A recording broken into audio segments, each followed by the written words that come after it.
The Rational Imperative, Science, Religion, and the Question of Ethics. Written by Joseph McCabe. Edited by David Christopher Lane.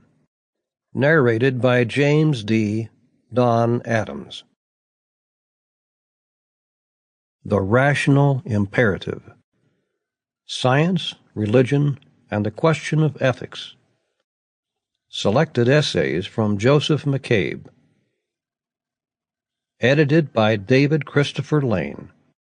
Mount San Antonio College, Walnut, California.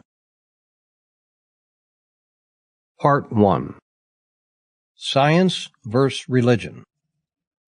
The conflict between scientists and theologians, which began with the very birth of scientific research, has culminated in an acute struggle and practically ended in the 19th century. Outside the Church of Rome, which persists in ignoring or distorting, for the edification of its index-bound laity, the stages of scientific progress, it is generally recognized in educated circles that the many controversies which have filled the scientific literature of the century are practically settled. Correctly speaking, of course, the entire movement of the rationalists is a scientific movement. Theology, ethics, history, and philosophy all fall into the category of sciences. However, the name has been so familiarly appropriated to the group of empirical sciences, in the narrow sense of the term, for all useful science must be empirical, that the conflict between science and religion has come to be specifically applied to the group of controversies we are about to describe. Neither term is quite accurate, for religion now frequently receives a much wider interpretation in which it cannot conflict with science, but is bound to make harmonious progress with it. However, the phrase is too familiar to need explanation. Setting apart, therefore, the historical, ethical, and metaphysical sciences which have united in a radical criticism of that form of traditional theism which is currently known as religion, we shall consider the progress of the physical sciences, and these only insofar as they have entered into conflict with religion. Few will dispute that the positions held by physicists, astronomers, geologists, biologists, and anthropologists against the fervid attack of theologians have now passed into established facts or theories, and are beyond all reasonable skepticism. Theological opposition to science, the most pernicious hindrance to the advance of knowledge for many centuries, stands hopelessly discredited. To appreciate fully the effect of scientific progress, it is necessary to discriminate between natural and supernatural or revealed or positive religion. The latter is contained in certain sacred documents. The former is understood to be the collection of statements concerning God and the soul and their ethical relationship to which unaided reason is capable of attaining. After the light which literary and historical criticism has shed upon the origin and value of Scripture, the 20th century will probably think little of the conflict of theologians and scientists. Had the higher criticism been developed in the 18th century, the 19th could not have witnessed that conflict.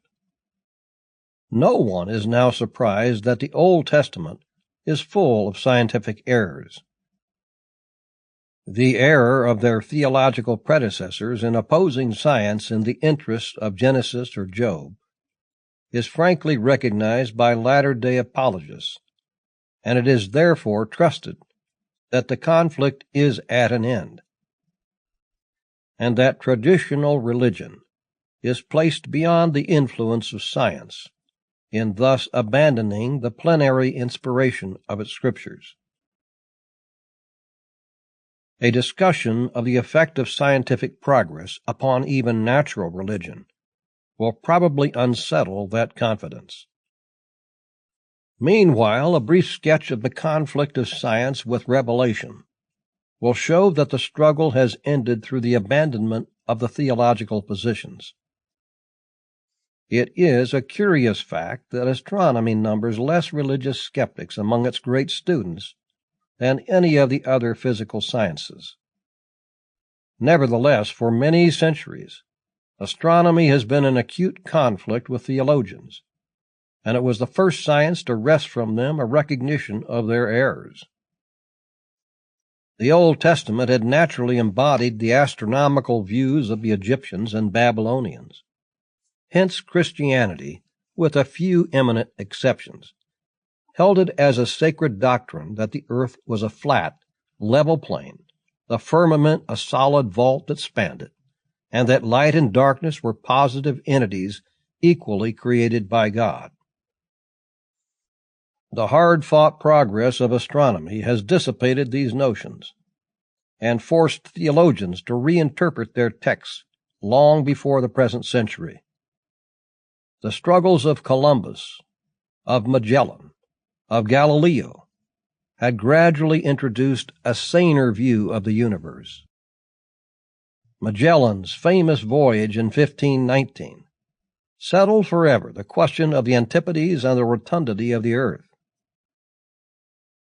The labors of Copernicus, Galileo, and Kepler destroyed one of the most vigorously defended points of theological astronomy, the geocentric doctrine, though the farce of theological opposition was sustained even until the year 1822, when the cardinals of the Holy Inquisition kindly permitted the printing and publication of works treating of the motion of the earth and the stability of the sun, in accordance with the general opinion of modern astronomers.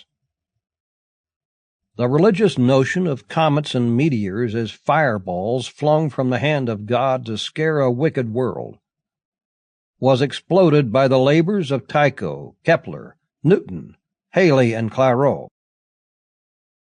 The analogous notion that ascribed lightning and other meteorological phenomena to an arbitrary divine or diabolical influence had been completely destroyed. The discovery by Franklin in 1752 of the true nature of the lightning flash that had been placed in the hands of Jupiter and of Jehovah completely wrecked the traditional view and rescued a vast territory for science from the province of theology. Medical science had fought with theologians over the bodies of witches and of the possessed, and had substituted humane and scientific treatment of epilepsy, dementia, etc., for the repulsive practices which religion had inspired. Epidemics also had been wrested from theologians and received scientific study and treatment, and the value of sanitation had come to be understood. Even chemistry had collided with current theological views and profoundly modified them, shedding a new light on the phenomena of magic and witchcraft, which the theologian had solemnly regarded as pertaining to his province from time immemorial. All this had been effected before the commencement of the present century, and one would expect to find a modesty and caution in the anti-scientific writings of the theologians of the century, in some proportion to the universal overthrow of their predecessors. Such, however, is far from being the case. The darkest hour is that before the dawn. Less equipped with social and physical penalties to inflict, the theologians of this century have been no less conspicuous than their brethren who broke the brave spirit of Galileo for reckless opposition, arrogant dogmatism, and ultimate collapse. The fiercest struggles of the century have centered upon the description of the animate and inanimate universe contained in the first page of Genesis.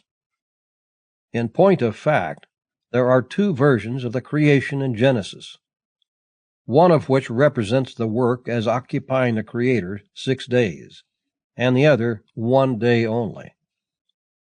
The variation, however, offers little latitude if the narrative is to be read in a natural sense, It compels the belief that the universe came from the hand of the Creator practically in its present form. The contrary theory of the gradual evolution of the universe from a chaotic condition had arisen in Greece, had been favored by Scotus Erigena and Giordano Bruno, and came at length toward the close of the 18th century to be placed on a sound scientific basis. Starting from some rudimentary theories of Newton and Descartes, Immanuel Kant, the great German philosopher, presented to the scientific world what is now known as the nebular hypothesis. The hypothesis was at once adopted by Laplace, the eminent French astronomer, supported by physical and mathematical reasoning, and imposed upon the acceptance of scientific men as the most probable mode in which our solar system had originated. Contrary to the traditional view, the new theory taught that the formation of our solar system alone had occupied millions of years, that planets and satellites were annular fragments cast off by a vast condensing and rotating nebula, of which the Sun is the actual nucleus, still in the process of condensation. Such a theory was in diametrical opposition to the Genesiac version, and throughout the theological world, says Dr. White, there was an outcry at once against atheism, and war raged fiercely. But the power of the Church had happily waned, and evidence was accumulated zealously by astronomers in favor of the new theory. Today it is one of the most brilliant, instructive, and impregnable positions of astronomy. It has given physicists an admirable basis for an explanation of the solar expenditure of light and heat. It fully harmonizes with the movements, positions, configuration, and comparative consistency and temperature of the planets and their satellites.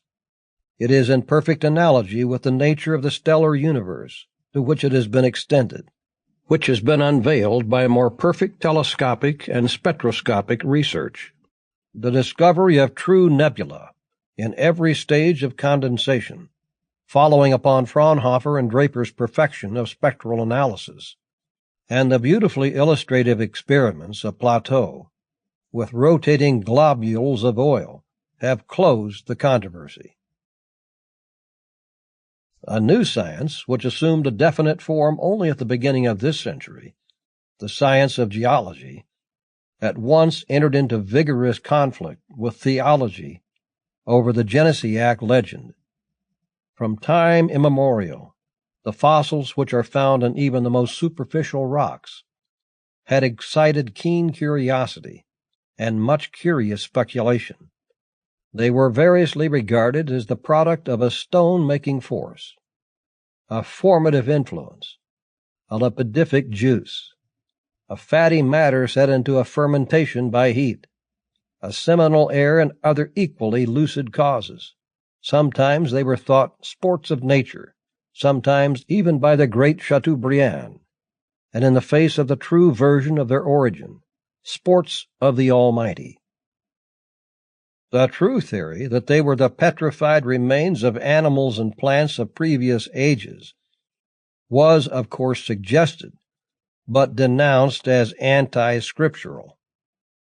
Even in the middle of the 18th century, in enlightened France, the great Buffon was forced to print an ignominious recantation of his geological teaching. Geology, however, gained in strength, and continued to reveal the secular evolution of the crust of the earth, and the true nature of its fossil remains. Yet so great was the opposition that little more than a half a century ago, geology was still denounced by ecclesiastical writers as not a subject of lawful inquiry, as a dark art, a forbidden province, an infernal artillery, etc., and Christian scholars who favored it were assailed as infidels and impugners of the sacred record. When the absurdity of the older views of the nature of fossils had gained recognition, the idea that they were traces of the great deluge was generally defended by theologians. Dr. Buckland, an eminent Christian geologist, held the deluge theory as late as 1823, but he at length yielded to the overwhelming evidence of his adversaries. In 1830 appeared Lyell's famous Principles of Geology, and Lyell and William Smith succeeded in removing the old semi-religious theory from the path of progress. In 1856, it was quietly omitted from the new edition of Holmes' Introduction to the Scriptures, which was the standard textbook of orthodoxy. In the Church of Rome and the Russo-Greek Church, the Diluvian theory persisted much longer, in perfect harmony with Catholic traditions, but no theologian now lends his support to it. The story of the 6 days' creation was simultaneously abandoned. The time which must have elapsed between the first descent of water upon the cooled film of the shrinking planet and the appearance of man in the upper strata of the crust, to confine ourselves to geology, is incalculable. The various estimates of scientists, both thermodynamicists and geologists, are widely divergent, but no authority claims less than 15 million years for the formation of the earth alone. The days of Genesis, therefore, became the subject of further vigorous speculation and pseudo-scientific activity. The theory that a long period closed by a cataclysm must be placed between the first verse of Genesis and the commencement of the days was followed by a theory that the days were long periods of time, then by the admission that the periods were not strictly consecutive, or that they were visions of Adam or of Noah, and finally by the theory that the chapter was merely a religious poem or allegory. Today, after the floods of literature that have been poured out, and the fierce and prolonged resistance to the progress of a science which is of great service to humanity, it is quietly recognized that the famous first chapter of Genesis is an expurgated version by the unknown Elohist of a Babylonian myth with no title to respect. But there was yet a third violent controversy over the Geneasic version of the origin of the universe. According to Genesis, God had created all animals and plants according to their kind. It became, therefore, the sacred belief of Christendom that God had immediately and distinctly created all the species of the animate world.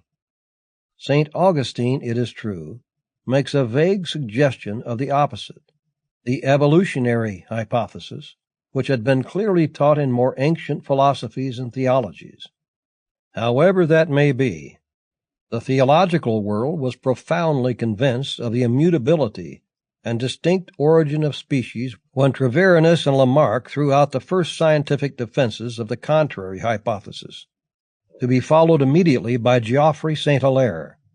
At once, biology was added to the number of victims of theology. There was, however, a lull in the storm until Chambers published his semi-evolutionary Vestiges of Creation in 1844. 8 years afterwards, Herbert Spencer published an essay in favor of evolution, and in 1858, Charles Darwin and Alfred Russel Wallace gave birth to a definite theory of evolution by natural selection. In 1859, Darwin published his Origin of Species, and Spencer, Wallace, Huxley, Gallen, Tyler, Lubbock, and Lewes in England, and a large number of equally distinguished authorities in France and Germany, followed up the attack. A shower of theological diatribes followed. Led by Wilberforce in the Quarterly Review and Manning in the Catholic Academia, it was called a brutal philosophy, an attempt to dethrone God, a jungle of fanciful assumption, a huge imposture. An eminent French prelate, the amiable Monseigneur Ségur, said, referring to the doctrines of the Darwinists, "Their father is pride, their mother impurity, their offspring revolutions. From end to end of the church, or churches, the loudest artillery boomed." Science persevered. In 1864, Sir Charles Lyell, hitherto faithful, published his Antiquity of Man, and seceded to the evolutionists. A few years later, Huxley published his Man's Place in Nature, and in 1871 appeared Darwin's Descent of Man. The theological artillery continued, but a change of tactics was perceptible. A careful study of the Hebrew text was now supposed to permit a much broader interpretation than tradition had given. Darwinism was now rarely denounced as anti-scriptural, but as an utterly unsupported hypothesis, as reckless and unscientific. Broad churchmen like Kingsley and Farrar spoke in favor of Darwin. Bishop Temple and others began to accept Darwinism and give it a teleological consecration. Mivart did the same for Roman Catholics. Darwin was buried in Westminster Abbey with a panegyric from Canon Farrar. There was still from time to time an erratic explosion in high circles. Carlyle, with his hybrid theism, railed at Darwin as an apostle of dirt worship, and Whewell refused to admit a copy of The Origin of Species in the library of Trinity College, Cambridge. But the opposition has now almost subsided.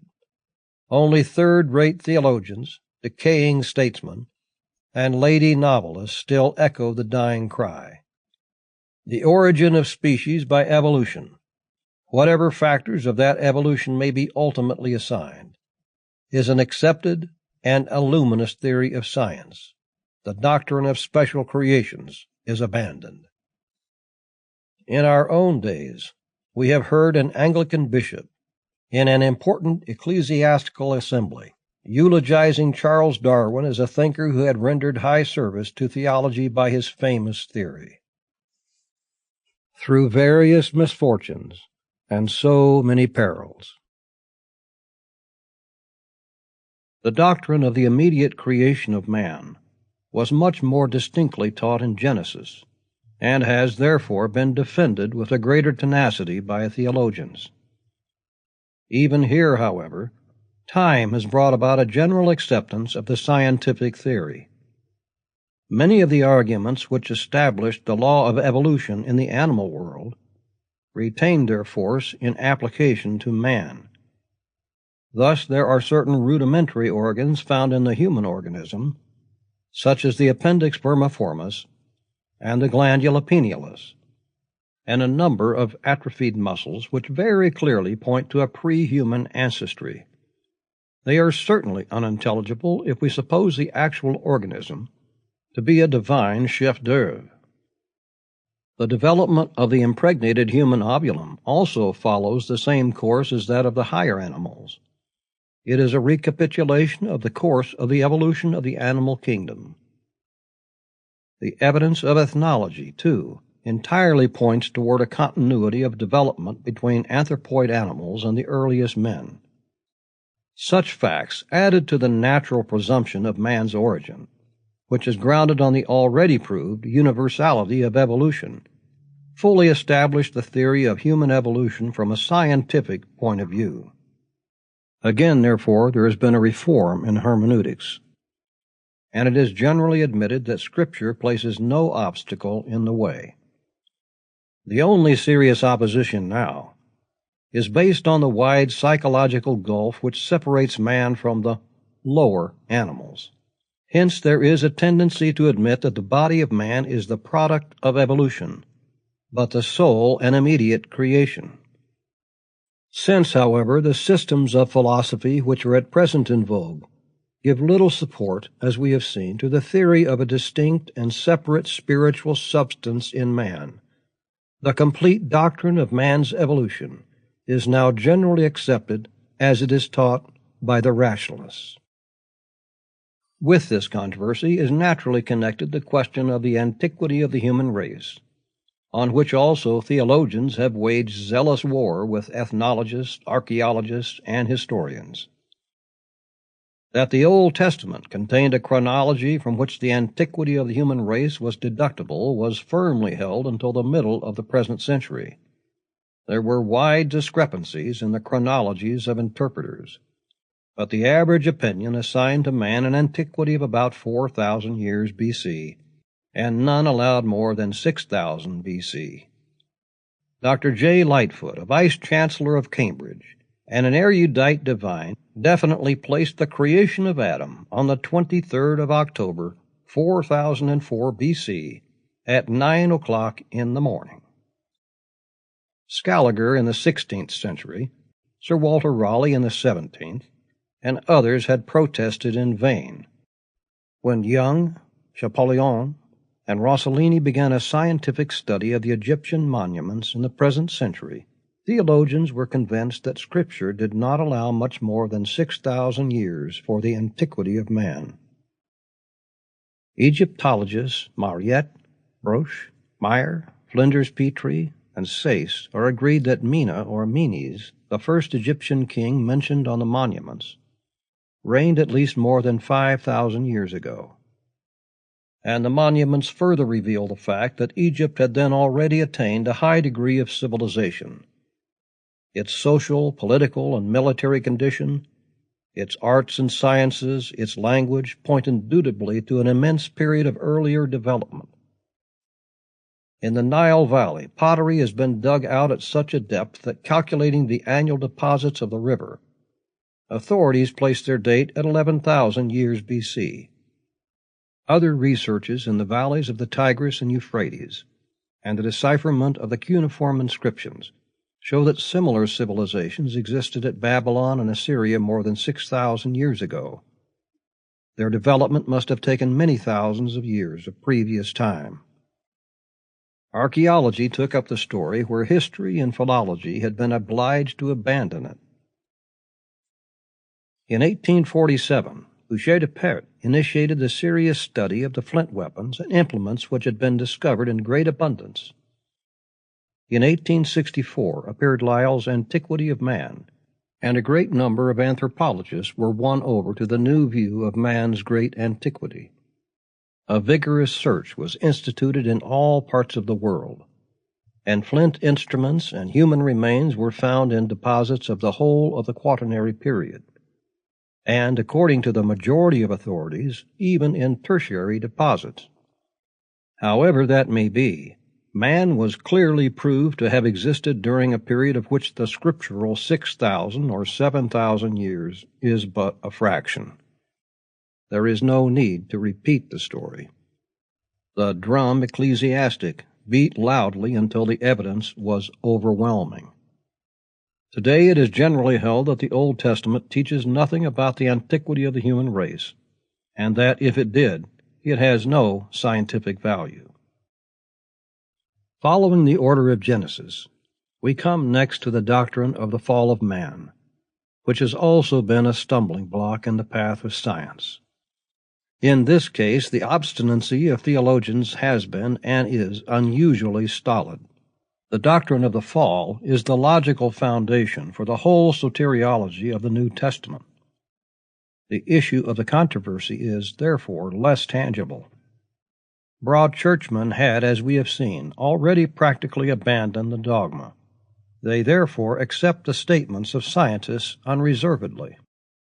In general, it can only be said that there has been the usual blind and prejudiced opposition to scientific positions, and that theologians have been compelled finally to accept the statements they have combated, the dogma being vaguely safeguarded, to that feeble extent which a theologian requires, by its own retreat into the deepest mists of antiquity. On the Geniastic version of the fall, we should have to admit that man commenced his career in a state of high perfection, from which he gradually degenerated, to rise again in modern civilization. Also that death, cruelty, suffering, etc., only entered into the universe at the fall. The latter portion of the legend was, too, obviously discredited by the earliest evidence of paleontology.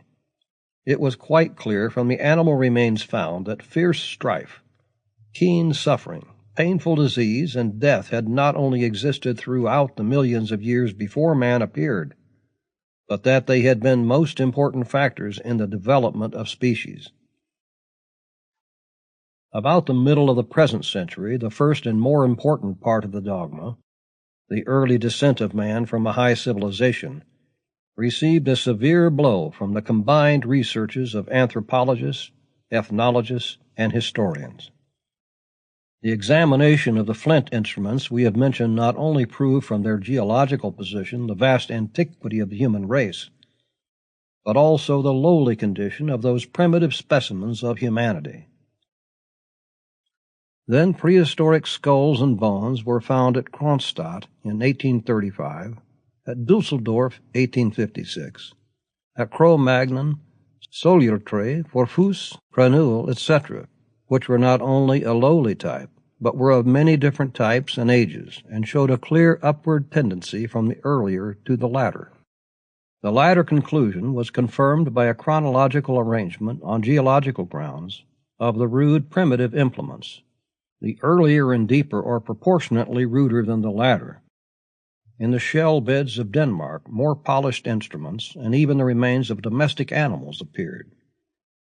In the peat beds of Scandinavia, a transverse section revealed a picturesque proof of the gradual ascent of man.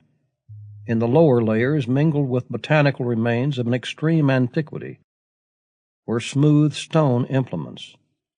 In the middle layer, also full of extinct botanical specimens, were bronze implements. In the upper strata were implements of iron. In 1853, the lake deposits of Switzerland yielded relics of a higher and later stage of development: leather, cloth, grains, etc. Here, too, a gradual improvement appears from the lower to the higher and later levels. It was noticed, too, that the earlier bronze implements imitated the later stone, a proof that the bronze followed the Stone Age. Similar proofs were discovered in all parts of the world. Mr. Southall had contended in 1875, much to the gratification of timid consciences, that Egypt showed no traces of a development from a rude age. Its civilization had come immediately from God. In point of fact, flint instruments had already been discovered in Egypt in 1867 and 1872, and the later discoveries of 77, 78, and 81 put the evolution of Egyptian civilization beyond question. Ex uno des omnes. At the same time, the researches of ethnologists were giving strong confirmation to the archaeologists. Ethnology proved that many races still existed in a low stage of development, and that an arrangement of the races of the earth would give a complete picture of the history of humanity. Whately led an attack, arguing that no rude race ever did or could emerge of itself from barbarism. Tyler, Lubbock, and others crushed his contention. The Duke of Argyll led a new attack, contending that the lowly races had degenerated. It was abundantly proved that against the local examples of decline, the vast majority of facts point to universal progress, that the conditions suggested by the Duke do not of themselves involve decline, that many of his conclusions were scientifically extremely improbable, if not impossible, and that simple facts could be opposed to a large number of his statements.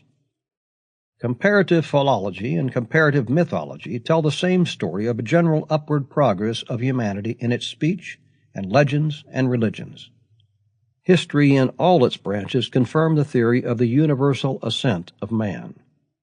The history of art, of science, of social and political development, of ethics, of religion, all commence with the simple and proceed to the elaborate later forms.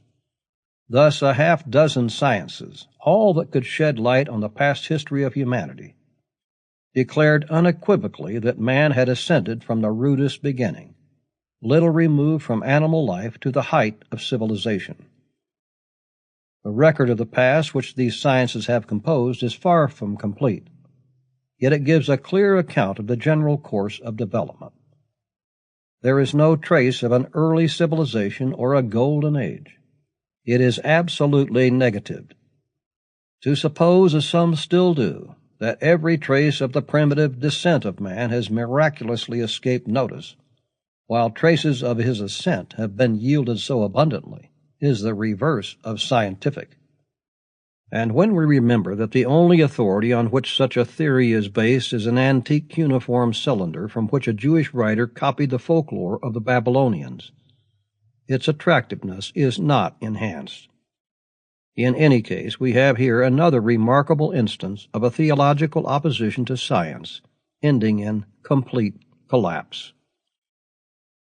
Another controversy which has ended in the retreat of theologians is that of the universality of the deluge.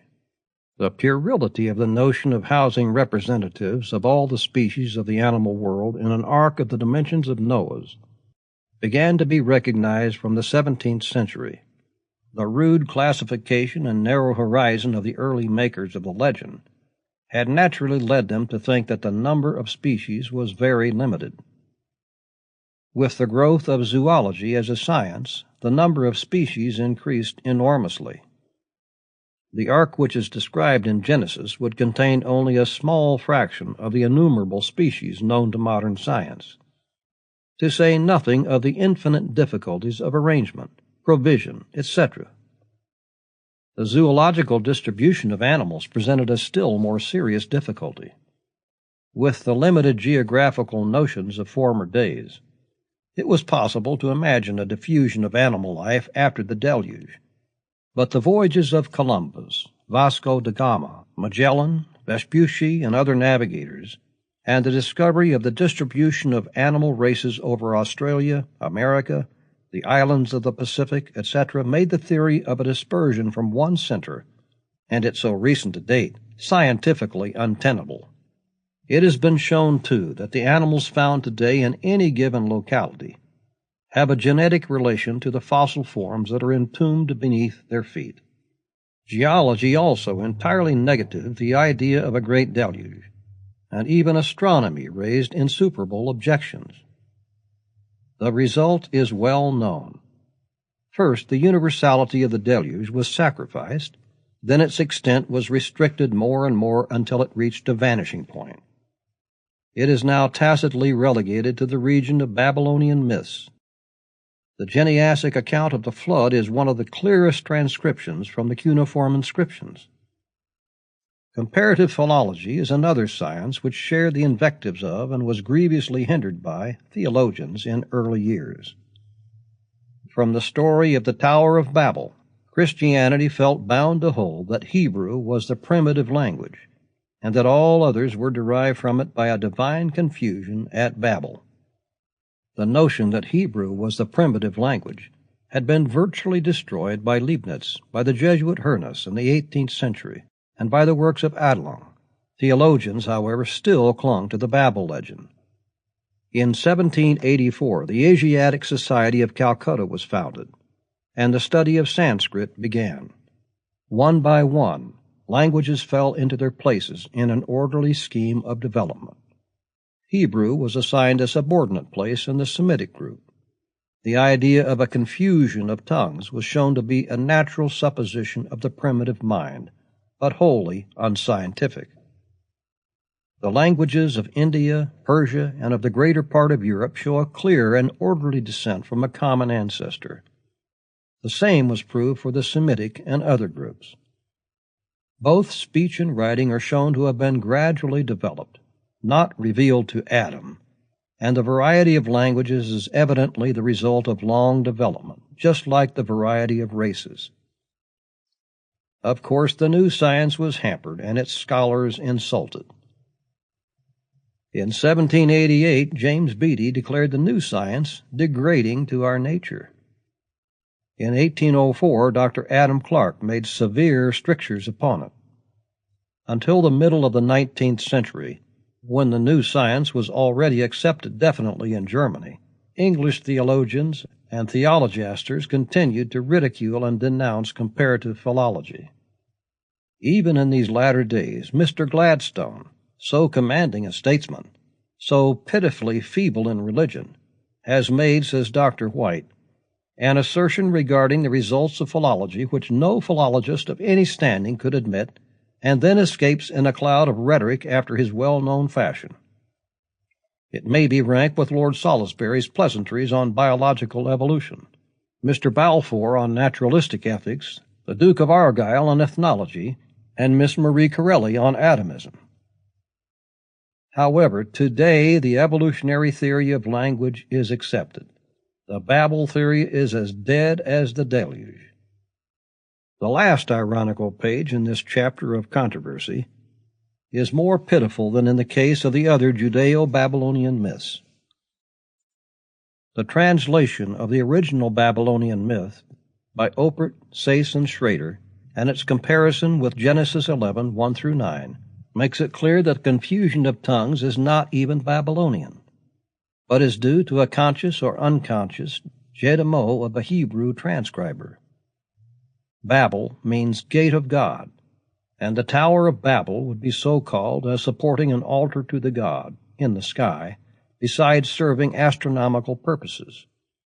But the Hebrew writer has mistaken it for the Hebrew word to confound, and built his myth thereupon, with the help of a Hindu legend. Finally, we must mention the struggle of science and theology over the Dead Sea.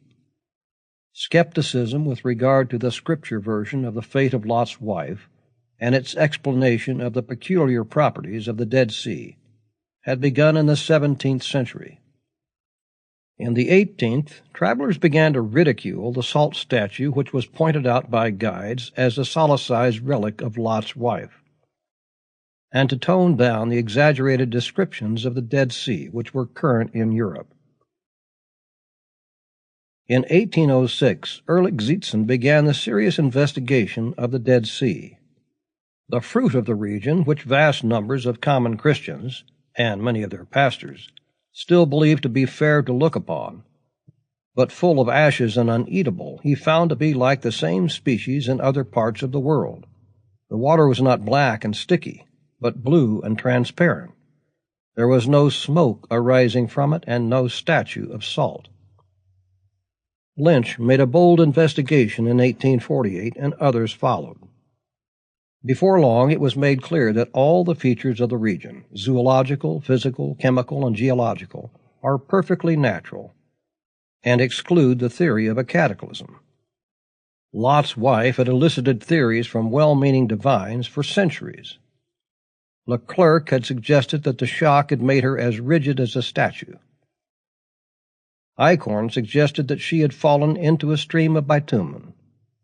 Michaelis that her relatives had raised a monument of rock salt to her memory. Friedrich that she fell into the sea and the salt stiffened round her clothing, etc., etc. Today it is well known that the pillars of salt which men have regarded awe-stricken for ages as the remains of the unfortunate female are blocks of salt which the rain has detached from the main mass. On the very picture of it given by Lynch, still a treasured ornament of Sunday schools and vicarages, there are in the background a number of similar statues in process of formation. The whole myth is now generally recognized, outside the Church of Rome, to have grown out of the peculiar but perfectly natural features of the region. Among practical sciences of great value to humanity, even medicine has incurred the hostility of theologians. The supernaturalistic error which has even been thrown out about disease and cure was always a hindrance to science, and there has been frequent ecclesiastical opposition to the progress of anatomy, medicine, and surgery. But after the fierce struggle of the anatomist Vesalius, the opposition gradually languished. At the commencement of the present century, the new practice of inoculation against smallpox was struggling with ecclesiastical prejudice. It was denounced as an encroachment on the prerogatives of Jehovah, as a sinful practice, as bidding defiance to heaven. Several primitive Methodist ministers of a later date have opposed compulsory vaccination on theological grounds, and in the Roman Church the opposition was long violently maintained. During the great outbreak of smallpox in Canada, Montreal, in 1885, hundreds of Catholic lives were lost through the opposition of their priests to vaccination. They declaimed against it from their pulpits in the midst of the plague, recommending instead rosaries and scapulars and proclaiming that the hideous disease had been sent by Jehovah to punish them for their one glad, unecclesiastical festival, The Carnival. Happily, it is said that the episode has planted germs of skepticism in Catholic Canada, which will never be eradicated. The theological opposition to the use of anesthetics, especially in parturition, lasted until the middle of this century. Women were denied the relief of anesthetics and the awful pangs of childbirth. They were even burnt alive in olden days for having used them, because Genesis taught those pangs to be a legitimate curse from Jehovah. Hypnotism has met with keen theological opposition, for it has brought whole categories of, quote, miracles, unquote, within the domain of science. It was violently denounced on that ground by the cathedral preacher of Augsburg as late as 1888. Lastly, we may instance the science of political economy as one that has been grievously hindered by scriptural teaching. Both in the Old and New Testaments, the loan of money at interest is condemned. On the other hand, it was soon discovered in the progress of commerce that such loans were not only a matter of great convenience, but of absolute necessity. For many centuries, the commercial world was oppressed by this ecclesiastical stricture, fathers, popes, and councils sternly prohibiting all interest on money. The policy was firmly embedded in canon law and was vigorously followed out by clergy and authorities. The result was that, says Dr. White, quote, the whole evolution of European civilization was greatly hindered, unquote, and the practice of money lending was confined to the Jews. Being certainly damned already, the latter lost little by practicing it, though, after driving the Jews from every other industry and restricting money lending to them. It is hard that the Church should now inspire anti-Semitic movements. By the middle of the 18th century, the ecclesiastical policy, certainly based on Scripture as it was, had become intolerable, and theologians began to retreat. Benedict XIV in 1745 decreed that usury, which he took to be synonymous with interest, was a sin, but might be permissible in certain conditions. And in 1830 Mastrofini issued an authorized work in which he contended that the Church only condemned exorbitant interest.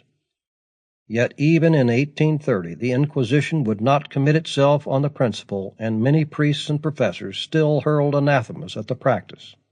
In 1872 the Holy Office calmly sanctioned the practice. And according to M. Zola, the present occupant of the Holy See derives a large income from the practice.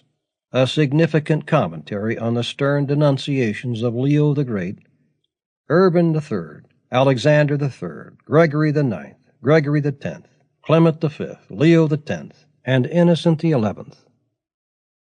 The ethical teaching of the papacy is immutable indeed.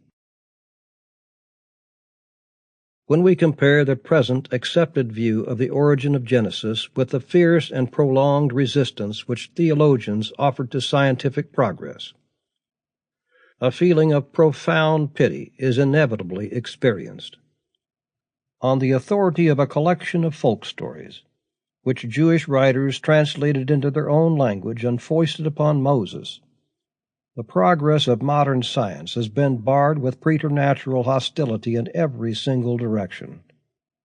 Not a line of inquiry into the nature of past or present has been started, but the way has been sternly blocked, quote, by order Moses, unquote, and scientists have had to waste valuable energy in repelling the ceaseless attacks of theologians with their little understood legends. Men of high character and genius, Copernicus, Apion, Galileo, Newton, Lentzius, Buffon, Cuvier, Agassiz, Mallier, Gossi, have been forced into silence, inactivity, subterfuges, shameful withdrawals for the protection of those legends. Science and civilization, with their attendant blessings, have been hindered for centuries. Scientists of noble and benevolent life have been persecuted, calumniated, accused of the basest possible motives. A vast fund of energy has been squandered and withdrawn from the service of humanity.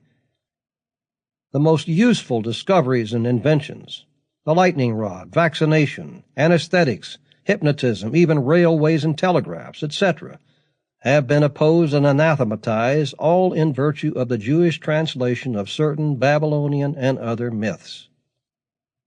but it is hoped that the conflict is now ended forever.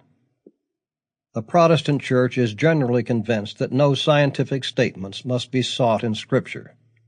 The Church of Rome will express a like convention as soon as its present despot, who is, like Gladstone or Manning, an eminent statesman, but an uncritical and impermeable scholar, has been replaced. The era of struggle will then be over, it is thought, and the provinces of science and of theology clearly distinguished. But it would seem that the significance of scientific teaching is felt not only in connection with Scripture, but in connection with pure theism or natural religion. The mere fact that science has come into violent conflict with the sacred books of Christianity and proved them to be in error does not help us to understand why most of the eminent scientists of this century have passed into utter religious skepticism. The rejection of the Bible leads logically only to deism. 19th century science, it is proverbial, leads to agnosticism, to a monistic and mechanical conception of the universe rather than the older dualism. Let us endeavor to show how the modern scientific view of the universe, based on the results of 100 sciences, has had such influence in this dissolution of theism and spiritualism. And first, it is well to note how fully the old view of the macrocosm harmonized with ethico-theistic teaching. Even after the overthrow of geocentrism, although the arrangement of the heavenly bodies became a little less natural, still the earth was easily realized to be the true center of the universe. It was still a narrow and well-ordered universe, limited in time and space. Within, all lines seemed to converge to the earth. Without, the illimitable void suggested an encircling immensity, and before and after, the mind could only place the eternal life of God.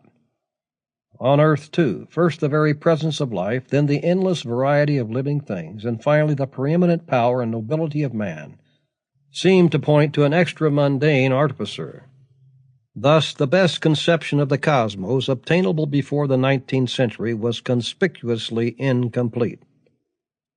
Its lacunae seemed to be harmoniously filled up by philosophy and religion. And given the spirituality of man and the existence of God, the moral law, still veiled in mysticism, pointed naturally towards immortality. In a word, the revolution may be said to consist in this, that the limits of time and space have been swept away. The lacunae or gaps in the fabric of the universe have been almost filled up. The moral law has been scientifically studied and placed on a new foundation. Naturally, the supplementary, as one may call them, hypotheses of spiritualism and theism have been proportionately superseded. In the first place, the horizon of the human mind has receded with each successive generation. It was soon found that our solar system, instead of being the center of a group of brilliant but comparatively insignificant stars, set like golden lamps in a firmament that hemmed in the narrow world, was merely one member of a vast cluster of solar systems. The solid firmament was a figment of imagination. The sphere of attenuated matter which cast the blue light upon the earth could, it be said, be conveniently packed in a handbag. The stars are not glowing particles of incorruptible matter, but huge incandescent suns, 3 million or more miles in girth, disseminated throughout space at such unimaginable distances that only the faintest glimmering of their light falls upon our retina. More than 100 million of them are revealed by the telescope, most of them larger than the sun, which is 130,000 times larger than the earth, and the photographic plate reveals further millions incalculable. Apparently void spaces in the heavens are shown by a plate exposed 10 or 11 hours to be absolutely crowded with worlds. Trigonometry shows that they are at incalculable distances from us and from one another. The nearest is 25 billion miles away. Arcturus is at a distance of 1,500 billion miles. Indeed, since the spectroscope has revealed that they are rushing at terrific speed through space, some at 250 miles per second, their infinite dispersion is necessary. All these worlds form a vast annular system, of which our solar system is a modest member. Though order is not perfect, Arcturus and others obey no law of harmonious motion, and collisions are not unknown. Nor is our idea of the vastness of the universe limited here. Other stellar universes are thought to be perceived. The great Andromeda Nebula is probably one at a distance of 6 million billion miles at least. In fine, the old space limits have entirely vanished. Every increase of instrumental range reveals new worlds. We have no warrant for putting limits to the cosmos. The more startling revelation is the discovery of the vast antiquity of the universe. Geology claims millions of years for the solidification of the Earth. Astronomy demands yet further millions for the evolution of the solar system from its primitive nebula. Nor is this all. Astronomy has discovered numerous extinct suns, much larger than ours, such as the satellite of Algol and stars of that type, the half-extinct companion of Sirius, etc. For their evolution, a still longer period is necessary.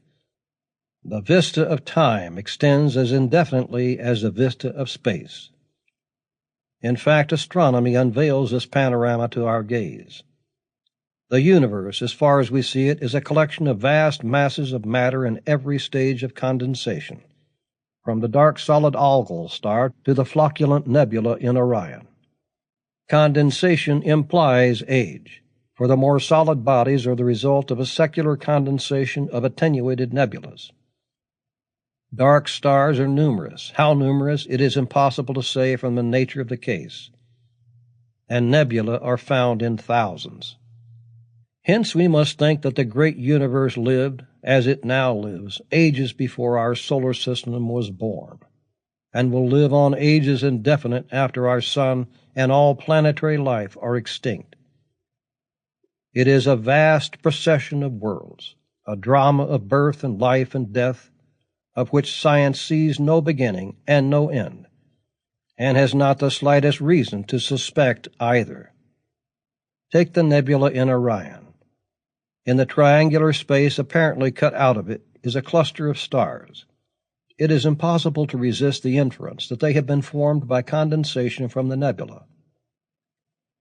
The thought that the rest of the great nebula will similarly condense into worlds opens out a dazing vista of futurity. Take again the cluster of more than 2,000 stars called the Pleiades, more than 1,000 billion miles away. The whiffs and faint wreaths of nebulous matter that still enwrap the vast cluster make us think that the whole group is a crystallization of a vast primitive nebula, and thus open out an equally unimaginable vista of past time. Worlds are being born, are in the prime of life, are burning down, and are quite extinct everywhere around us. Our sun happens to have just passed its prime. It has no prerogatives in the vast host of the heavens. Thus have all limits of time and space been swept away, and the basis of that imaginable vision of an encircling infinity and eternity been destroyed.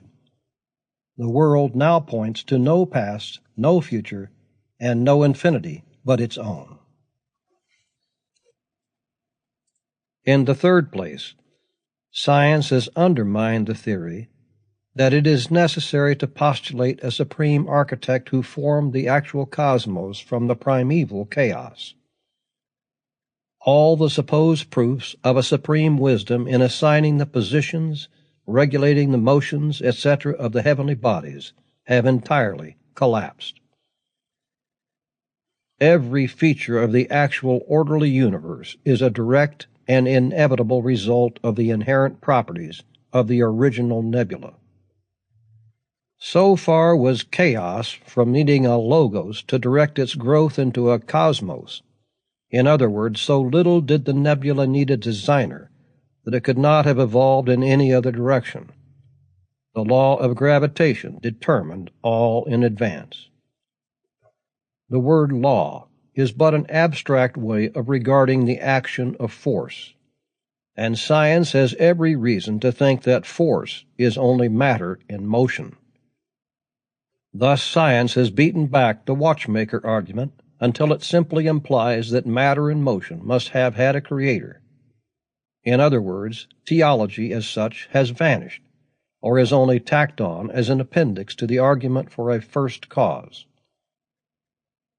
And as we saw in the preceding chapter, modern philosophy, both empirical and transcendental, entirely rejects the causation argument. Then we come to the great breaches in the hierarchy of being as it was conceived a century ago. We find that they have already been almost entirely filled up. Until a few centuries ago, the doctrine of the spontaneous generation of living beings from non-living was universally admitted. Scientists proved that the supposed cases of abiogenesis were fallacious, and that in no actual case is life born from non-life. The facile and erratic mind of the theologian immediately erected this empirical statement into an a priori dogma. It is still quite common to read in sacro-scientific literature that the researches of Pasteur, etc., have proved the impossibility of the birth of life from inanimate matter. Science, it need not be said, does not lay down a priori dogmas, and in this case it furnishes ample data for the opinion that life was evolved from non-life.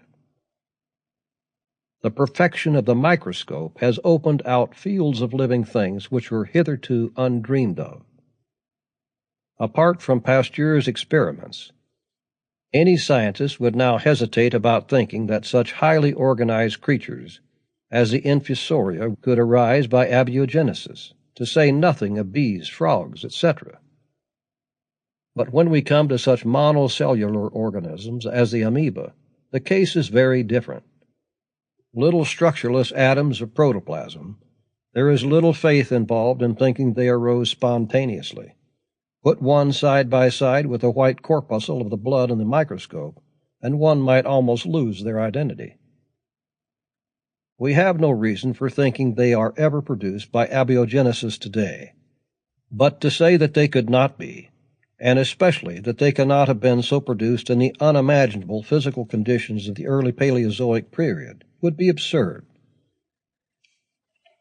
In fact, there may have been yet simpler forms of life, and a substance or substances between ordinary matter and protoplasm. In the earliest strata, all traces are naturally destroyed. Moreover, chemistry has succeeded in forming artificially a number of organic substances, alcohol, indigo, uric acid, etc. In such favorable conditions, therefore, the law of evolution, uniform in action up to this point and beyond it, demands the admission of the commencement of life by abiogenesis. Even Catholic scientists accept the position. Thus is the first great gulf bridged over. With regard to the connection of the infinite variety of plant and animal forms which stood out as distinct creations a century ago, it is unnecessary to say much. Paleontology has supplied valuable intermediate forms, and linked disparate species, and has connected the species living in a given region with their fossil predecessors. Embryology has shown that each ovulum recapitulates in its development the history of the species to which the parent belongs. Anatomy has discovered rudimentary organs, like the teeth of the whale, etc., that refer to former species. Zoology has added a mass of evidence which cannot here be condensed. However, the thesis that all the species have arisen by evolution is, as we have said, universally accepted, even blessed by ecclesiastics. This continuity is completely proved until we come to man, and science affords no basis for the theory of an extra-mundane and non-mechanical interference.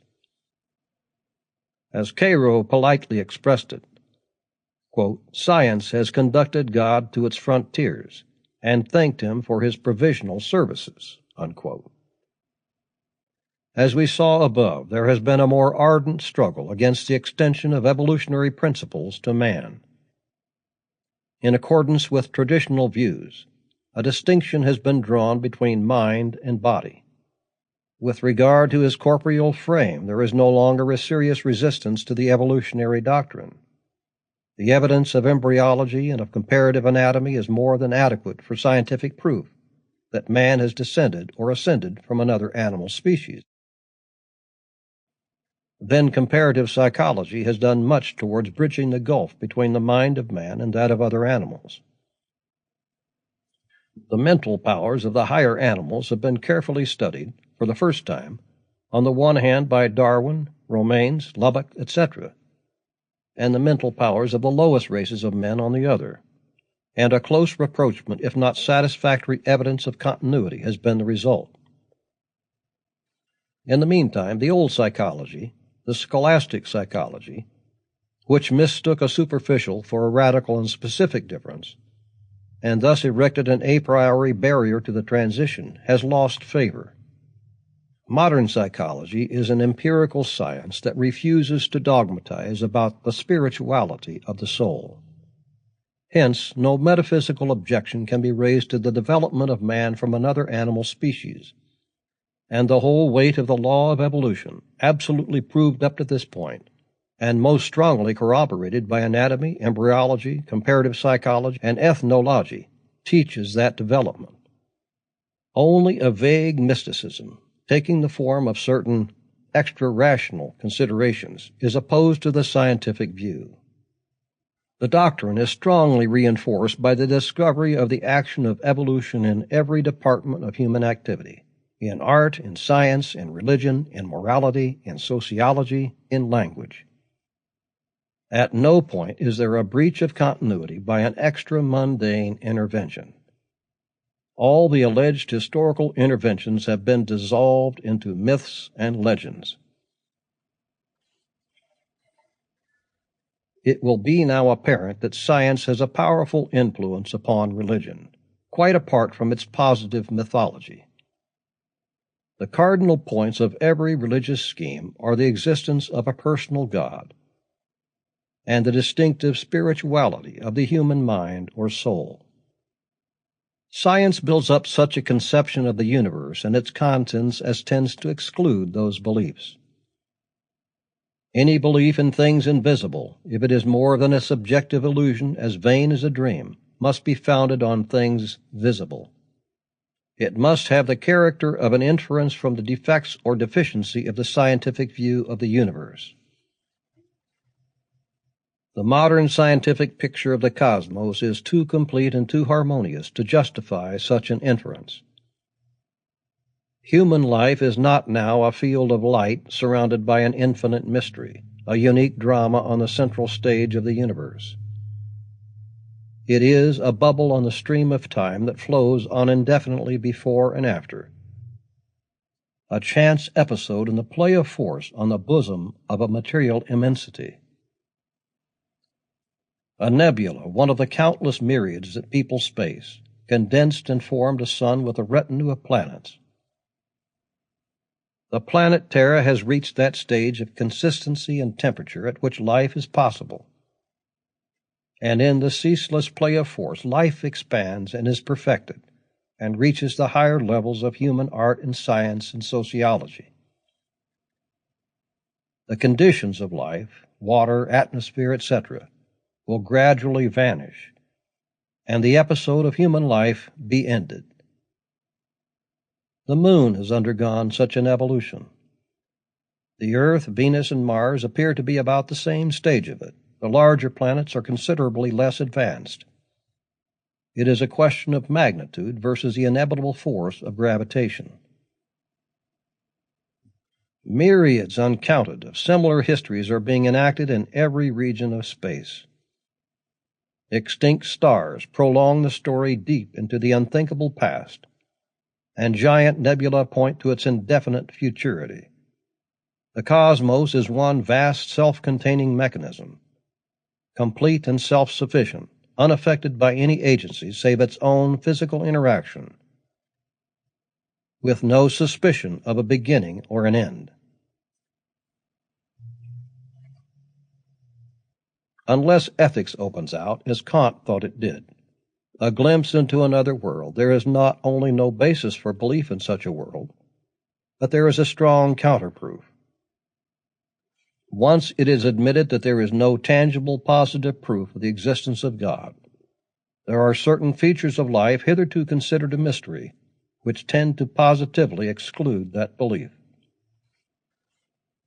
The main instruments of the long evolution of life, the incessant conflict, the cruel and bloody struggle, the disease and pain and famine and suffering of every form, from the very dawn of consciousness, and the pitiful spectacle of human life in particular, the thousands of years of degradation, of misery, of hideous brutality and suffering, of stupid impotence, of the triumph of all that is evil and loathsome, all that Schopenhauer and von Hartmann so eloquently pleaded, return in intenser force against the theistic hypothesis. It can no longer be said that theism is a purely open question like, quote, lunar politics, unquote. We do but rid ourselves of a painful mystery in rejecting it. That the mechanical theory of the universe is not free from mysteries, only a too sanguine materialist would deny. The formation of the first living organisms is yet beyond the reach of hypothesis, and the rise of consciousness and its relation to cerebral change is a still profounder mystery. To decline to accept the theory, however, on the ground that it does not explain everything, would be a surprising attitude for the adherents of a religious system which is conspicuous for the number and obscurity of its mysteries. The human race will await many ages longer, and perhaps never obtain an exhaustive theory of the universe. At the same time, the vast progress which science has already accomplished, and the number of obscurities it has already illumined since the days of Bacon and Galileo, give ample ground for hope. On the other hand, the very hypothesis which would be introduced by dualists really increase the mystery, while giving a superficial explanation. The notions of a spiritual soul, of a supreme designer, and of a moral legislator give no real explanation of the phenomena of thought, of cosmic order, and of morality. They are no more satisfactory than the aquosity that once explained the formation of water, or the lipidific force that explained fossils. We can conceive no way of connecting them with the phenomena they are introduced to explain, and they bring in additional mysteries in abundance. However that may be, it is not a question of calculating which system contains least mystery. It is a question of fact. That matter exists, we know. The idealistic criticisms of Mr. Balfour and others may be safely disregarded, for the slightest serious concession to idealism at once paralyzes and stultifies all philosophic discussion, and throws us into a Fichtean egoism. That spirit exists we have no further reason for thinking, now that science has embraced the whole cosmos in its mechanical and evolutionary scheme. Thus reasoned Dr. Tyndall, Dr. Clifford, and a large proportion of the most eminent scientists of the present century. Thus it is that science bears a direct relation to the permanent elements of religion, and not only to its sacred documents.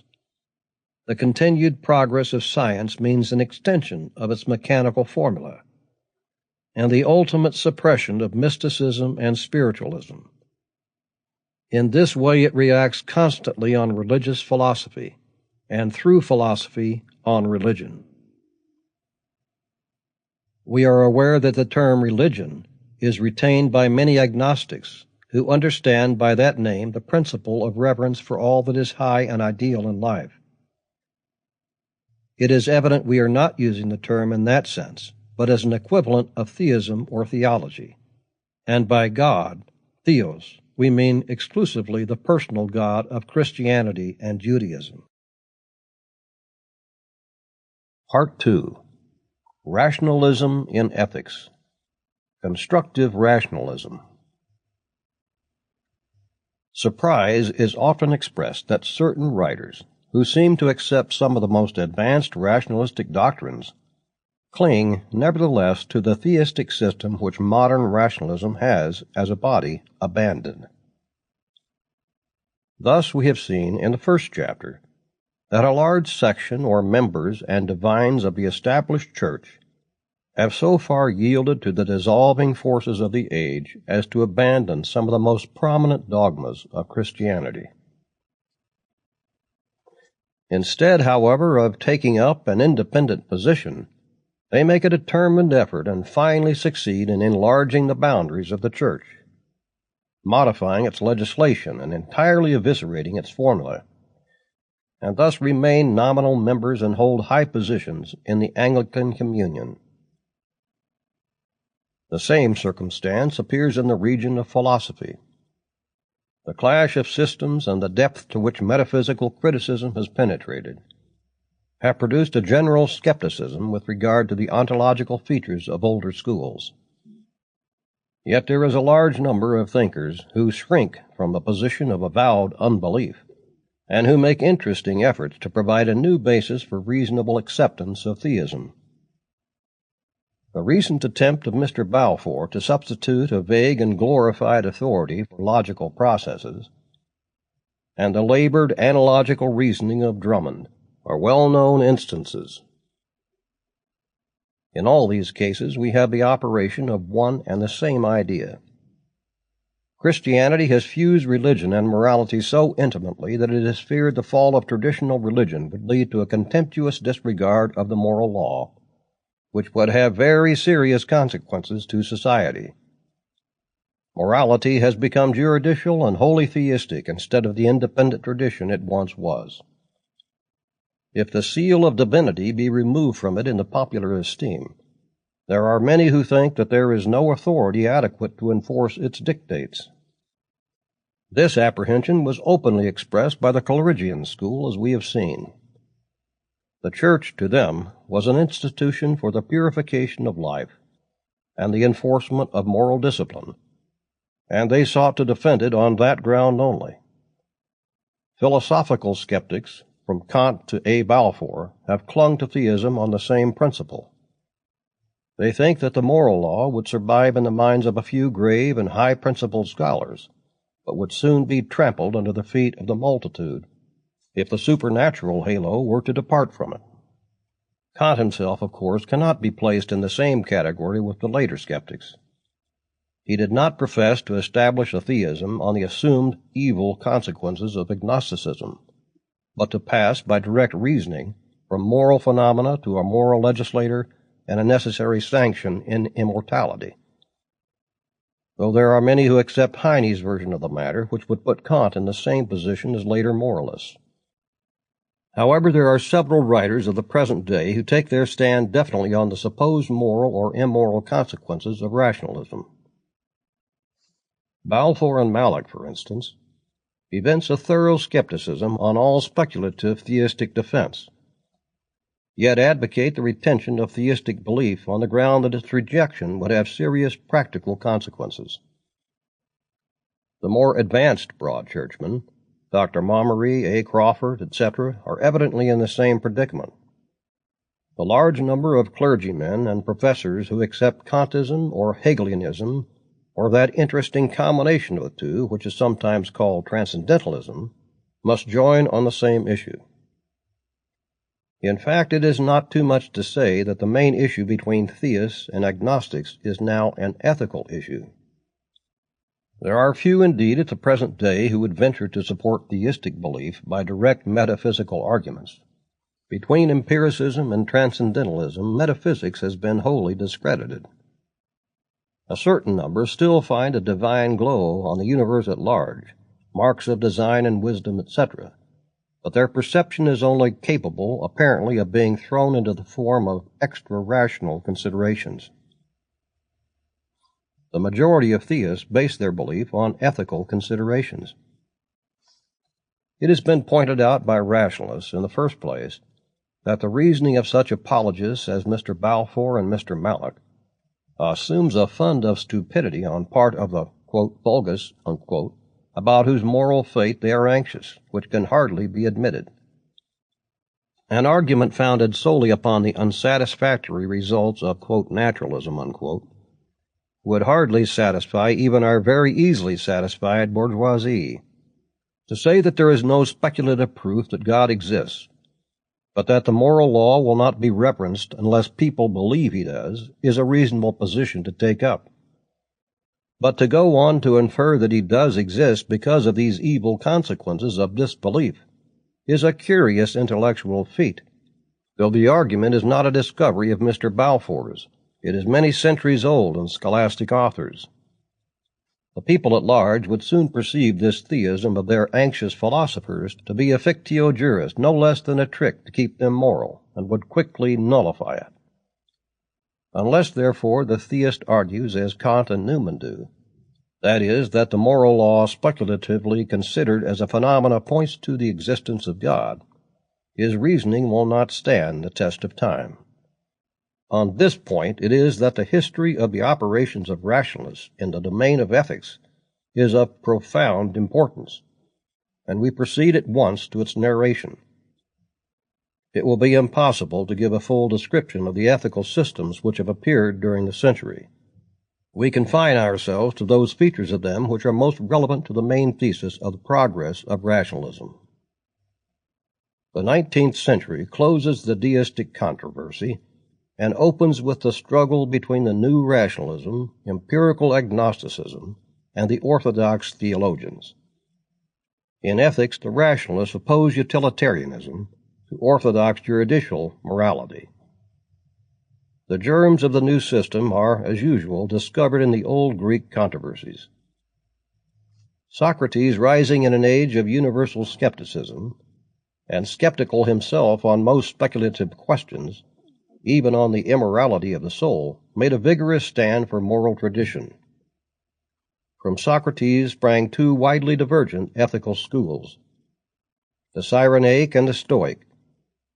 Aristippus, the leader of the Cyrenaics, taught that the end of moral action, the only criterion of the morality of acts, was the pleasure of the moment and of the individual. His egoistic hedonism was, in fact, little more than a philosophical defense of self-indulgence, sophistically evolved from the teaching of Socrates. At a later date, the system of hedonism, the theory that pleasure or happiness, hedon, is the end of moral action, was adopted by Epicurus, who, however, removed its sensualistic features, embracing the higher social and intellectual enjoyments under the title of pleasure. This is the system which has served as a basis for modern rationalistic systems. Hence we omit other ethical schools. Christianity, in the meantime, introduced, or gave more prominence to, the idea of law and of moral obligation. About the year 1650, Hobbes attempted in two treatises to revive interest in Epicurus, and rehabilitated his egoistic hedonism. Locke, remaining a theist and intuitionist with regard to ethical principles, gives his assent to both the egoistic and the hedonistic features of the system. Hume, the real founder of modern utilitarianism, defines virtue as a quality approved by spectators and finds that only those qualities are approved which are useful and agreeable. He maintains that, quote, reason is no motive to action, unquote, against the Platonists who attacked Hobbes, and that there is no obligation to virtue except such as arises from the agent's own interest or happiness. Paley also adopted utilitarian principles. He decides moral questions and determines moral obligation chiefly by appreciating the tendency of actions to promote or diminish the general happiness. In his esteem, of course, this whole utilitarian system is of divine ordination. Thus it is at the commencement of the century we find Bentham and James Mill upholding an universalistic hedonism or utilitarianism against the intuitionists and theists. The passage, however, from egoism to altruism or universalism was strongly contested by Bentham's opponents, the Scotch school, and after a time the Greco-Germans led by Coleridge, and was indifferently defended by him. When pressed, he was obliged to admit that the only interests which a man is at all times sure to find adequate motives for consulting are his own. He was wont to say that, quote, nothing but a self-regarding affection will serve for diet, though, for dessert, benevolence is a very valuable addition, end quote. The work of subsequent agnostic moralists is precisely the elucidation and strengthening of this passage from individual to general welfare, so as to give security and permanency to the moral code. Of Bentham's immediate followers, Austin seems to have returned to the position of Paley. Grote extenuates the claim of the general interest upon the individual by considering duty as practically limited by reciprocity. John Stuart Mill continues the orderly development of the utilitarian theory. In J.S. Mill's system, we find an unqualified subordination of individual to general welfare. It is, in fact, an Epicureanism strengthened by Stoical elements and by ideas borrowed from Comtism. In his essay, unquote, Utilitarianism, unquote, published in 1861, Mill is chiefly occupied in defending the system from the objections of sensualism and selfishness which the earlier presentations of it have excited.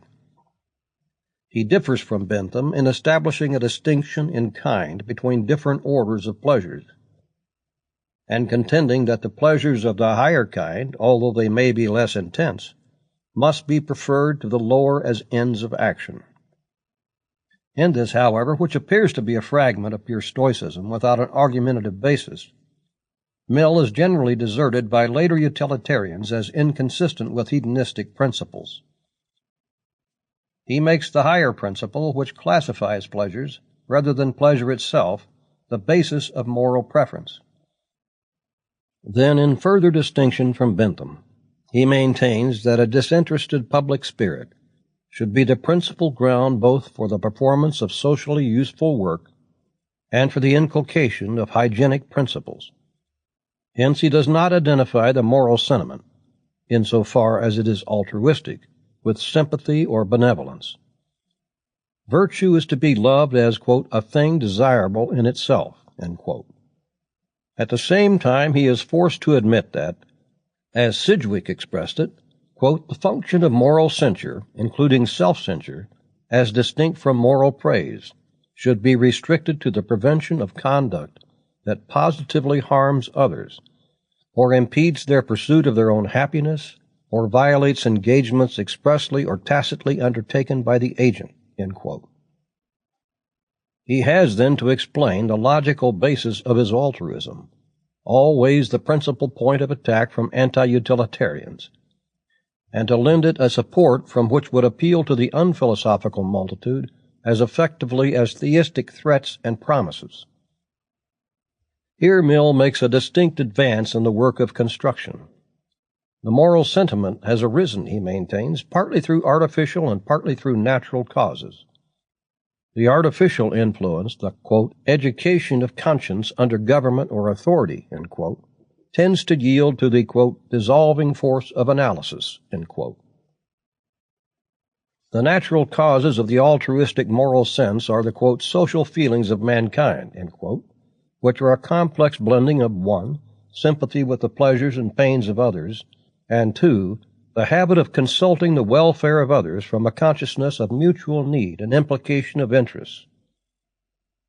On the latter point, Mill evidently touches the sociological argument which later scholars elaborated.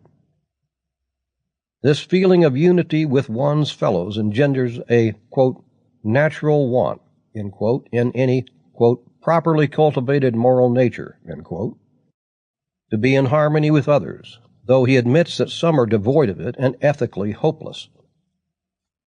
In the course of time, the objects which were originally desired only as a means to an end come, through the laws of association, to be directly pleasant and desirable.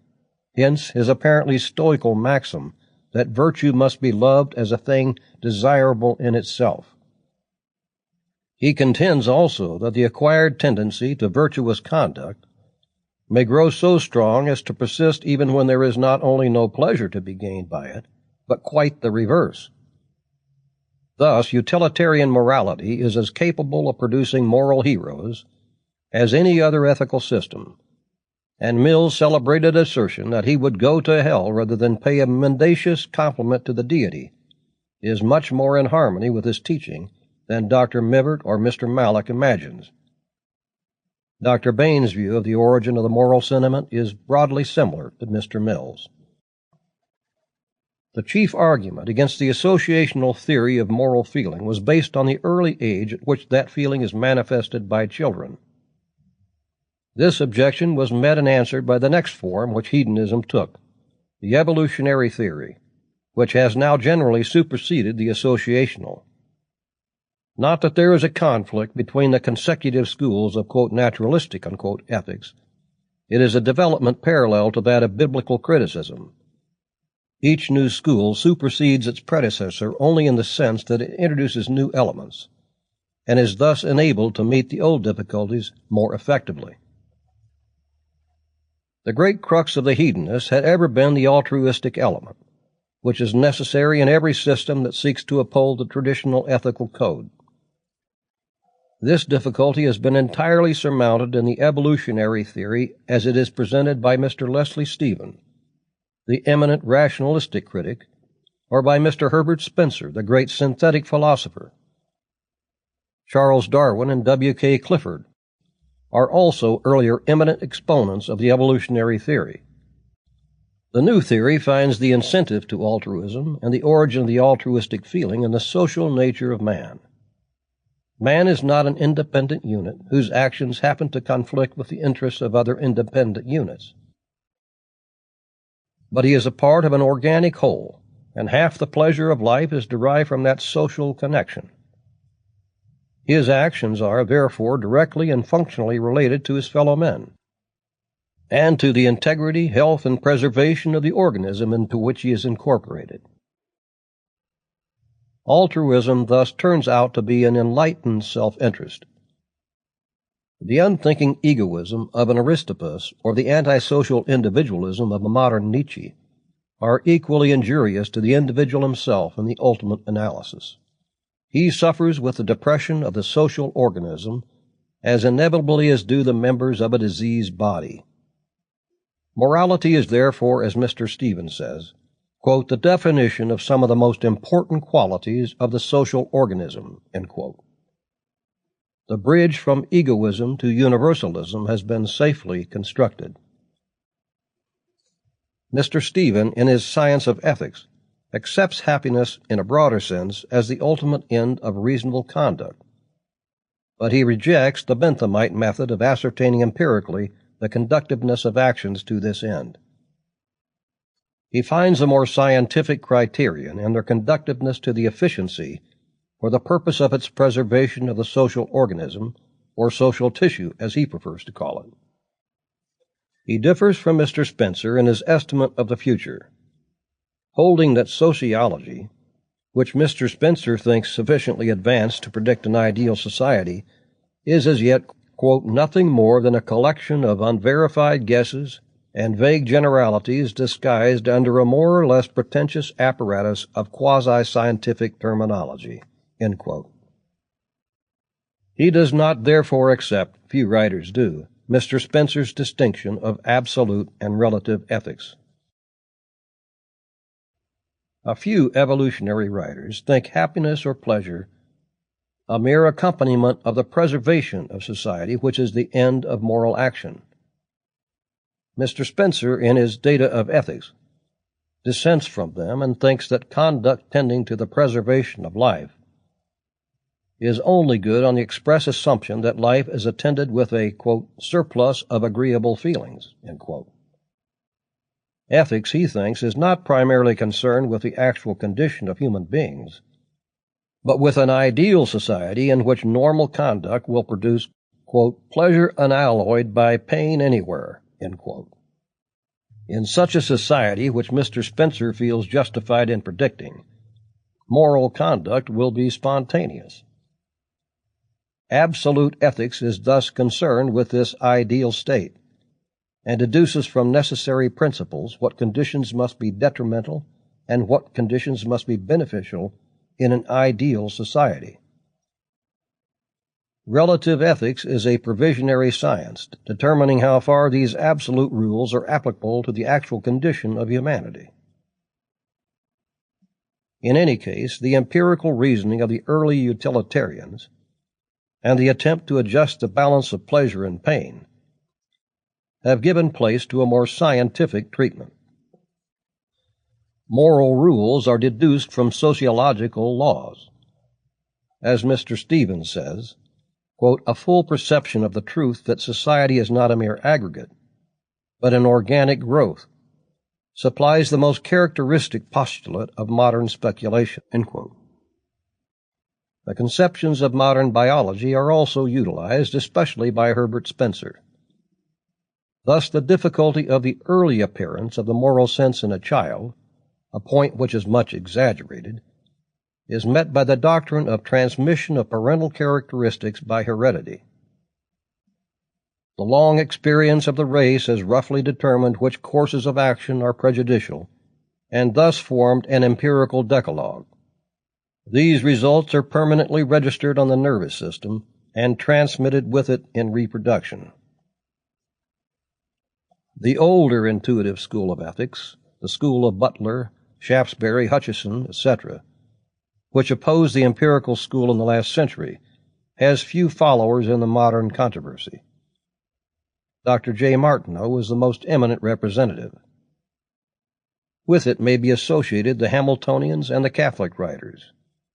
Its decay is largely due to the introduction into England of the German systems, which have been generally adopted by the opponents of empiricism.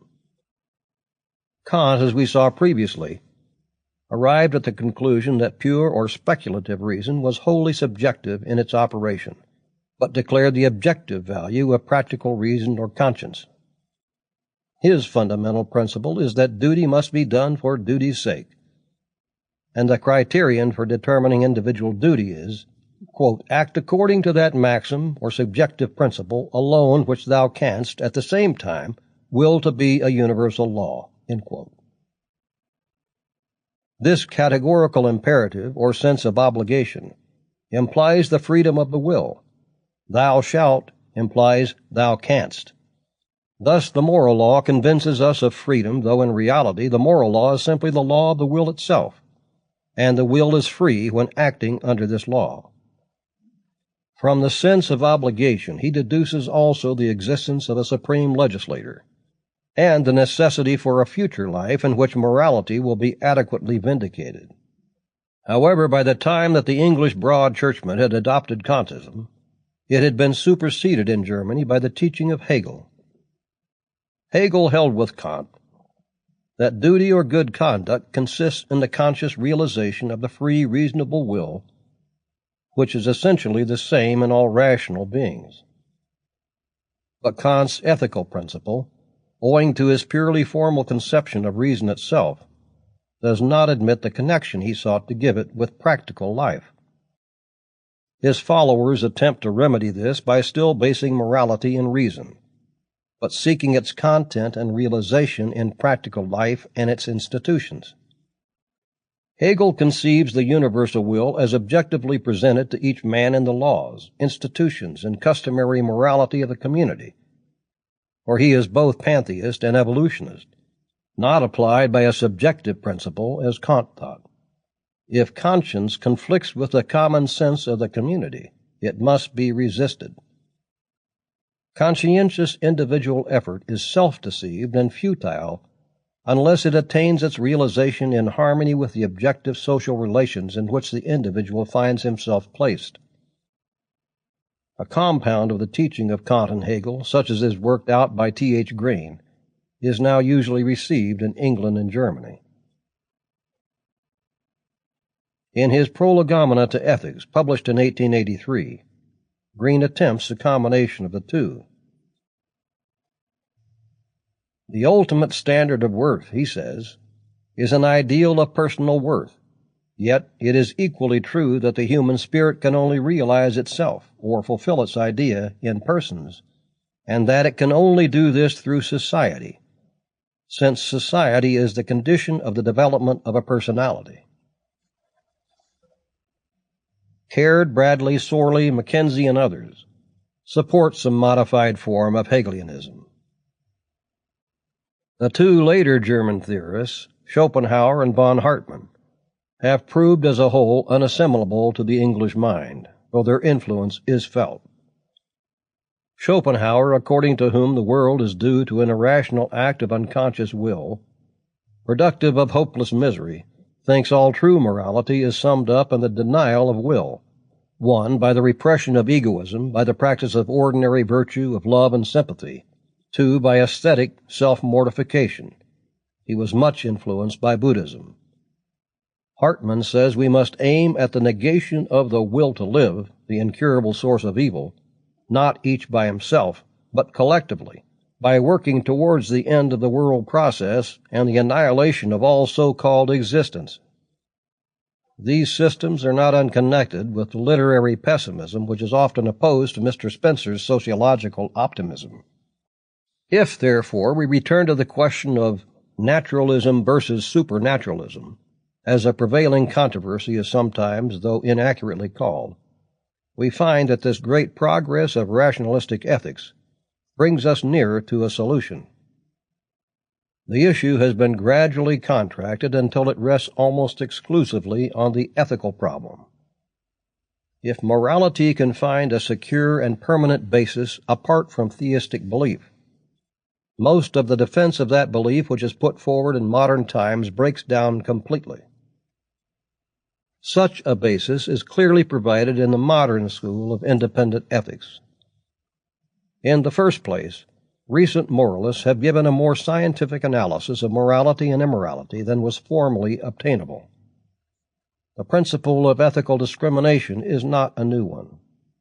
For many centuries in Catholic theology, the only systematic moral theology, the ethical criterion has been mainly utilitarian. All theologians admitted that morality or immorality was intrinsic to actions, and did not arise from a divine command or prohibition. Actions were not immoral because forbidden, but they were forbidden because they were immoral.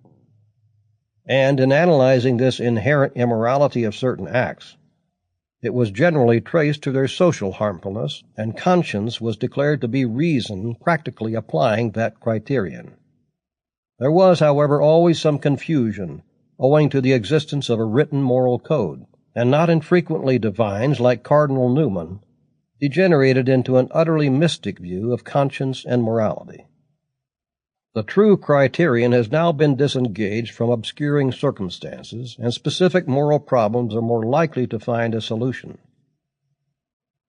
Then, with regard to the sanction of moral conduct, the principal point of anxiety, it is difficult to see how any serious apprehension can be felt about the transfer of ethics from a theistic to a utilitarian basis.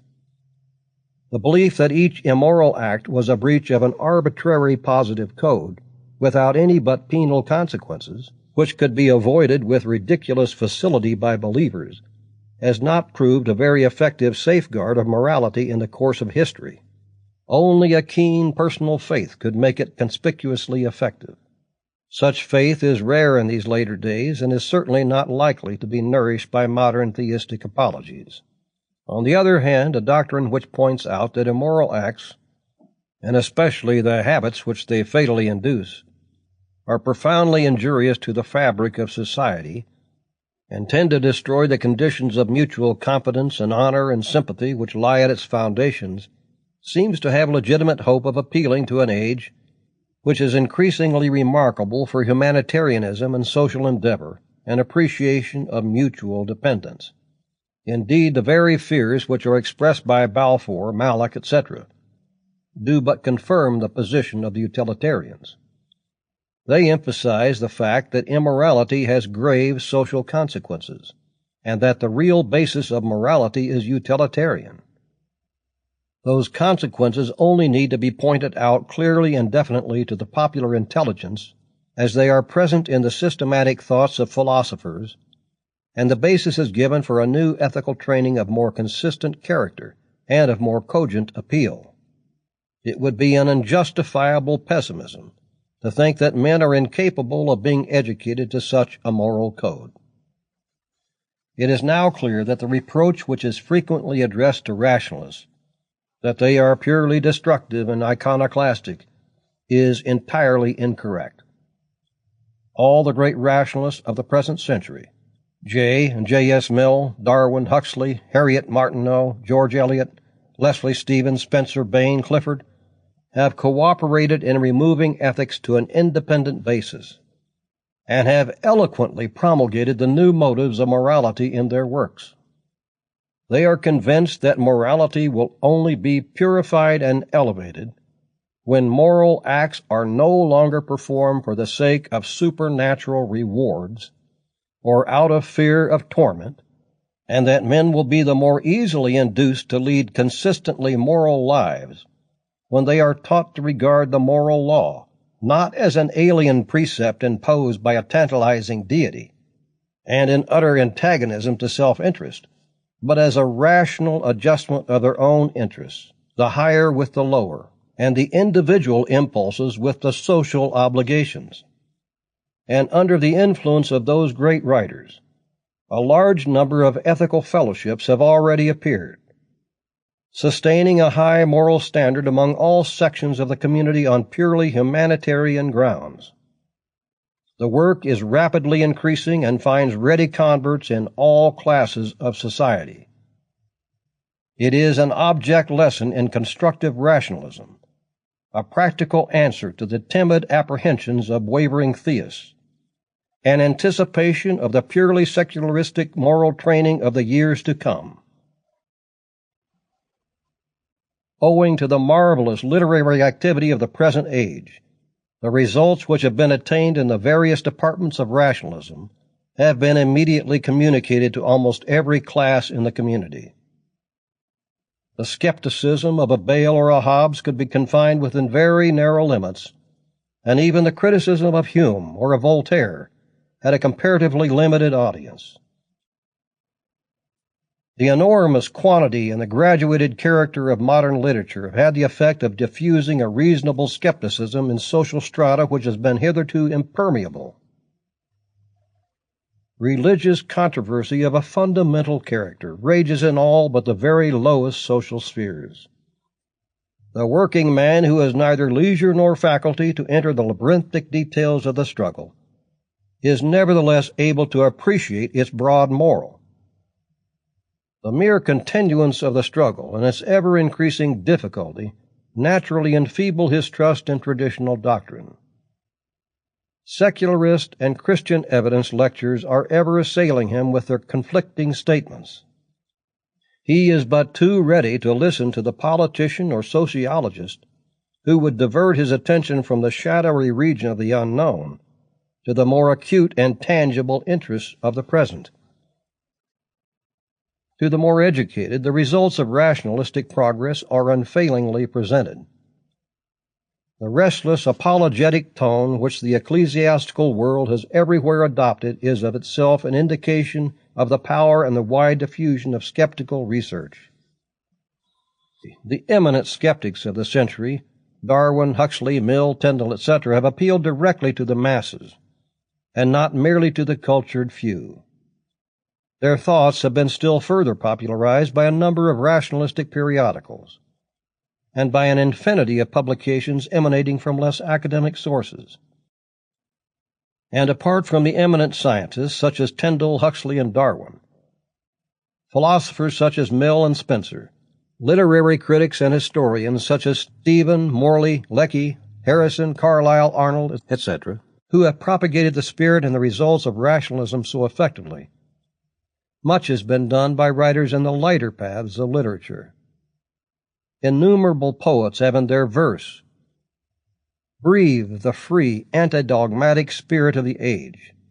Shelley, Clough, Tennyson, Browning, Matthew Arnold, George Eliot, George Meredith, Swinburne, and many others. In fiction also, the rationalistic spirit has found eloquent expression. George Eliot, Mrs. Lynn Linton, George Meredith, Thomas Hardy, Rudyard Kipling, Grant Allen represent uncompromising skepticism. Mrs. Humphrey Ward, Sarah Grant, Olive Schreiner, with a large number of male novelists, breathe a wholesome rationalistic spirit, though they restrain its influence with a narrow sphere. In the leading reviews, rationalism has for a long time occupied a prominent position. During the second half of the century, at least, There is not a single impartial review or magazine which has not been continuously utilized by the most powerful rationalistic critics. Even the daily papers have come at length to deal impartially with rationalistic writers in their reviews of current literature. The literary influence of the vast and important body of skeptical writers of the century has proved overwhelming.